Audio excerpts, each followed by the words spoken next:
Recognizing the value of stealth recon ships such as the Normandy, the Alliance, with the help of the Turian and Solarian forces, could conceivably begin work on stealth drives for an interspecies fleet. This could lead to tension between the humans and the Turians over who would be in command. After giving Commander Shepard access to a new ship, Joker and Dr. Chakwas would be returned to Shepard's command, and the new Normandy would resume the role of the Council's primary strike team without an AI, James Vega, Steve Cortez, or Samantha Trainer. The Alliance's focus on carriers would leave them in a good position to provide fighters, carriers, and stealth drives for the new fleet.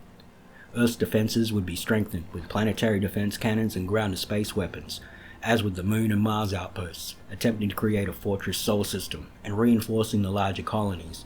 Evacuation protocols would have to be created. It's conceivable that the Alliance Parliament may even be evacuated before the fall of the Arcturus system when the Reapers arrive. If Shepard isn't present at the Alpha Relay during the events of arrival, Admiral Hackett will send a squad of Alliance commandos to investigate Amanda Kenson. They will destroy the relay and you will receive a reduced war asset, so the Alpha Relay will always be destroyed no matter the circumstances. It's unlikely, however, that Shepard would be involved as a Spectre, because that could trigger a galactic war at exactly the wrong moment.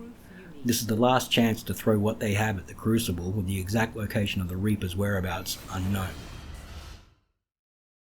The Turians have the largest number of dreadnoughts and heavy ships and the facilities to produce them.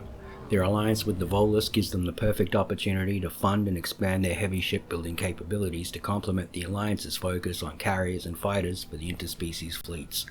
Building up their defenses similar to what the Alliance is doing would significantly slow down the Reapers, and we saw in Mass Effect 3 that they were already somewhat successful in doing that on Mine, to the point the Reapers actually underestimated the Turians on more than one occasion. In one case, they were actually driven back from one of the Turian colonies and forced to wait for reinforcements. The miracle of Palaven and the attempt to retake the Volus homeworld of Arun also demonstrates that the Turians were capable, but unprepared.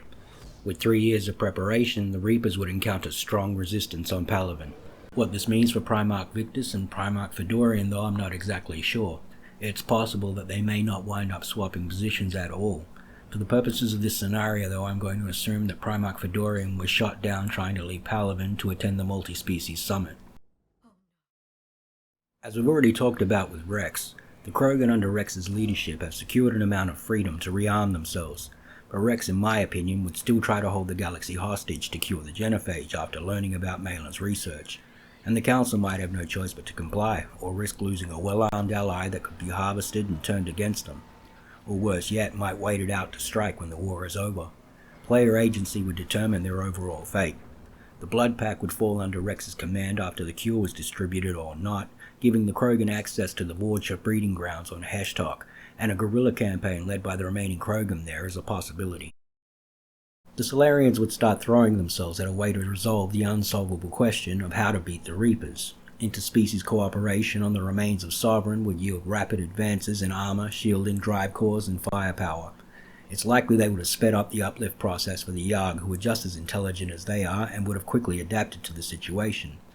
It's important to remember that if the genophage is sabotaged, there will be a news broadcast in the Spectre offices, telling of a human Solarian mission that brought down a Reaper without the aid of a Thresher Maw. The Solarians appear to have the ability to identify Reaper weak points, and Council strike teams using warp bombs and gravity-based weapons were successful on Palaven and Arun during the events of Mass Effect 3. It's possible that the Solarian STG could become very effective units in fighting the Reapers. The Asari would be forced to finally focus themselves on building an actual military, one that wasn't reliant on the Turians. The Reapers could not cut a quick path through Asari space in this scenario, and Thessia may even have more time. Matriarch Athena would be laughing her butt cheeks off at the irony.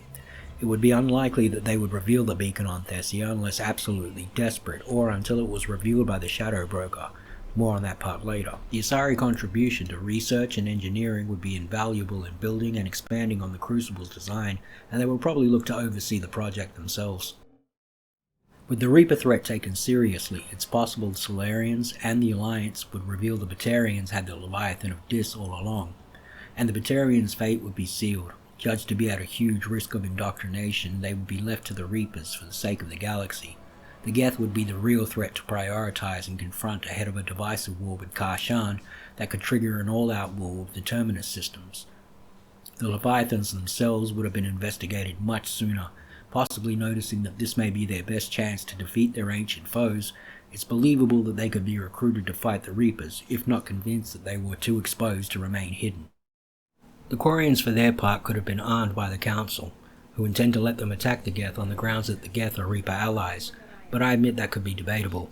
The Quarians might seek to be reintegrated into the Council's sphere of influence in exchange for their fleet's assistance though, so it makes sense they might push for a preemptive strike against the Geth before the Reaper arrival.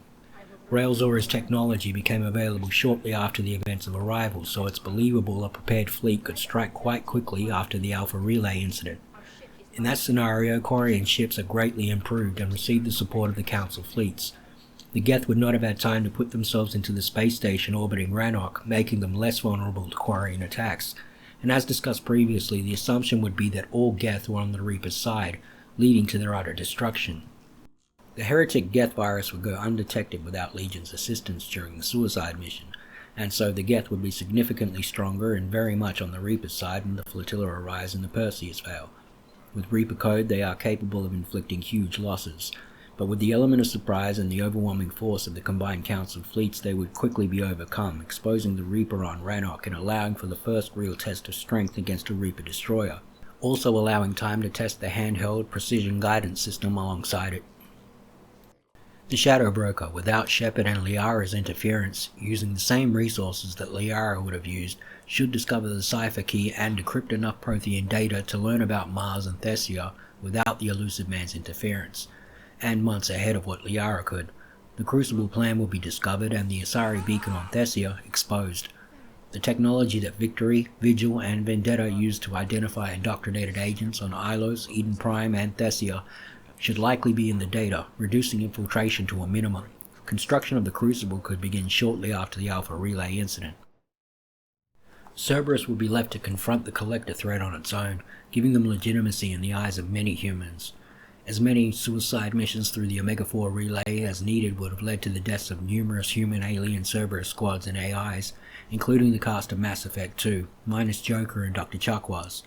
Miranda would have been one of the few Cerberus operatives capable of leading in Shepard's place, and she would have in all likelihood died on that mission with EDI. The Collector attack on Horizon would not have happened without the Vermeer survivor to use as bait, and the Normandy SR-2 could not have been recovered by the Alliance. There would also have never been a Shepard clone, completely discounting the events of Mass Effect 3's Citadel DLC. The Collectors are cautious by nature, so it's unlikely they would have risked continuing to target Shepard and his team, revealing their true plans, quietly operating out of the Terminus systems until eventually tangling with Cerberus and meeting their end. Prothean relics and ruins would begin to surface throughout Council space as it did in ME3. The rush to find a way to beat the Reapers would become big business for species like the Volus, Elcor, and especially the Hanar. The underground trade in ancient artifacts would become mainstream and could lead to rapid technological advances as Prothean data is decrypted and analyzed. The Alliance could dedicate their efforts to Eden Prime, in which case Jarvik would appear long before the invasion, making it unlikely he'd be spending his time on the Normandy, instead advising the Council on how to fight the war. The Rayloi don't seem to be especially bold, and they may still try to wait it out and see if they can survive the harvest, pretending to be a primitive species, which would make for a galaxy that immediately prepares for the Reaper's arrival just after they've left.